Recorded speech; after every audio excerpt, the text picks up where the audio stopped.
All right, sumo fans, it is ongoing coverage here from day 8, Nakabi, the middle Sunday, and we're up to Tochinoshin, the Juryo 2, currently 3 wins and 4 losses, taking on Juryo 5 Roga. Roga is also at 3 and 4, and here you have kind of a, I don't know if you want to call it Eastern European clash, although I don't know what part of Russia Roga is from. And Tochinoshin, of course, from the country of Georgia. And Tochinoshin has put on quite a bit of weight. I did notice that the other day, and I think he's officially listed at 189, which is, okay, yeah, right there, 189. That's quite heavy for him, I think. Back in the day when that one video I had of his went viral, it was because, he looked like E. Honda from that video game, and, he had the kind of six-pack abs and stuff.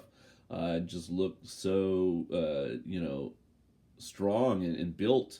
And I think, in the last, say, year or so, maybe it's pandemic, maybe it's age, he's kind of just kind of kept eating and not working out maybe as much. I don't know.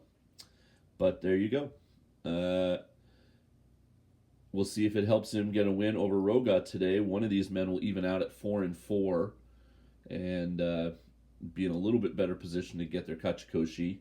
The other man, of course, will be 3 and 5 and is facing a tougher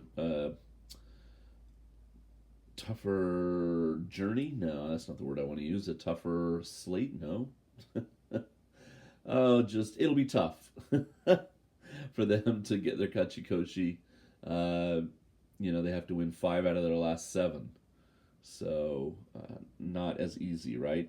Now, this is going to be a double feature or a double header because we're going to go with this match, and then I'm just going to let it keep rolling. We're going to go right into Asanoyama, the Juryo 1, taking on Juryo 4 Oshoma. And that'll finish up my Juryo coverage for day 8. Then we'll jump up to the Makuuchi soon after. I am live and on the couch. And we'll see. I'm probably going to focus mostly on people that are in the hunt for the cup. Because, the last few matches of the day are sort of like Hoshoru's 4 and 3 and Mitakayumi's 3 and 4. Okay. I can't drum up that much enthusiasm about that Musubi no Ichiban, but I'll probably bring you Wakamoto Hara versus Shodai because both of those guys are 5 and 2, or Abi Daisho 5 and 2 versus a 6 and 1.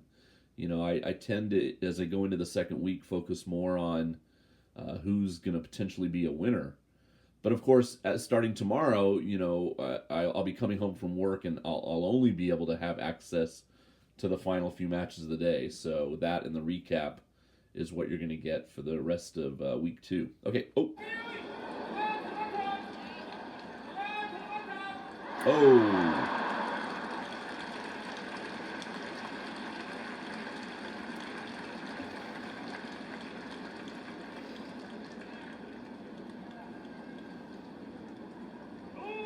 All right, so Roga is the winner. He is the man that goes to 4 and 4, and Tochinoshin now 3 and 5. So, yeah, I think his hopes of bouncing back easily into the top division are not going to be happening for Tochinoshin, and I could see him staying down in Juryo. And the bad part about it is he won't stay at Juryo 2, of course. If he gets a losing record, depending on what the gap is from, if it's a 7 and 8 or if it's a 6 and 9, he'll go further down the Banzuke and be further away from bouncing back up into the top division.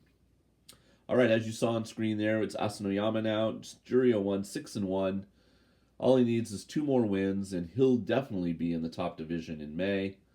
But of course, he probably has his eyes on winning the Juryo Championship for pride, for money, for all those things. And Oshoma, the Juryo 4, is his competition today. He did have a good tournament recently. Yeah, he was the Juryo Division champion, in fact, in November. He went 11 and 4 and won the whole kit and caboodle, as it were. he's only been in Juryo a year. He came up, well, not even that really. He came up in July of 2022. But after that 11-4, he went 7-8 at Juryo 3, and that's why he's now at Juryo 4. So he is a good competitor.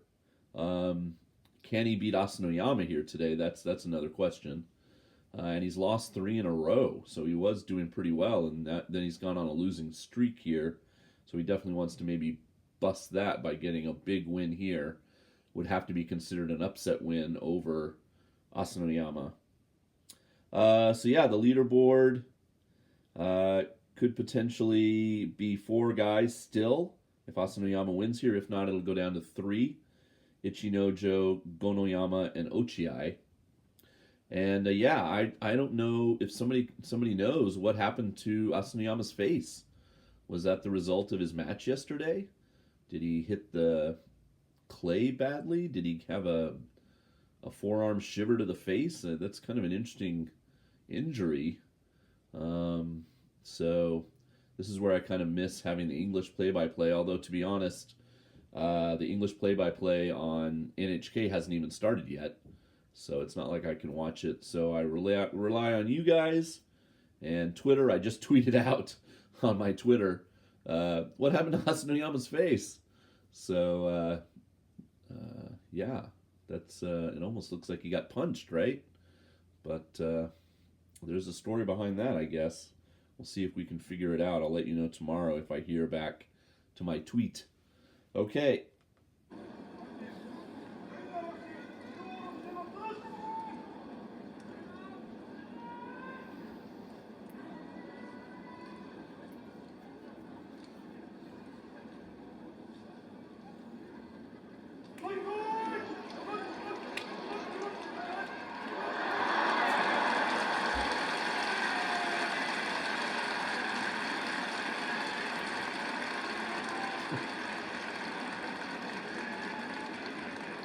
The Abema cameramen love that rapid fire zoom. Zoom out, zoom in. So Asanoyama doing what he needs to do. 7th win. 1 more for Kachikoshi, and he will return to Makuuchi in May. And Oshoma, unfortunately, now 3-5 for him. And he's going to struggle to get his Kachikoshi, but still a chance. He's not out of it yet. So yeah, 4-way tie for the lead down in Juryo, so I think we could be headed for a playoff. And I'll try to keep you abreast of what's going on down there the rest of the week. The final match of the day, kind of inconsequential, a 0-7 Chiyomaru against Juryo 1 Tohakuරු, who's 3-4. But we're not going to show that on the channel, so come on back for Top Division action next. See you then.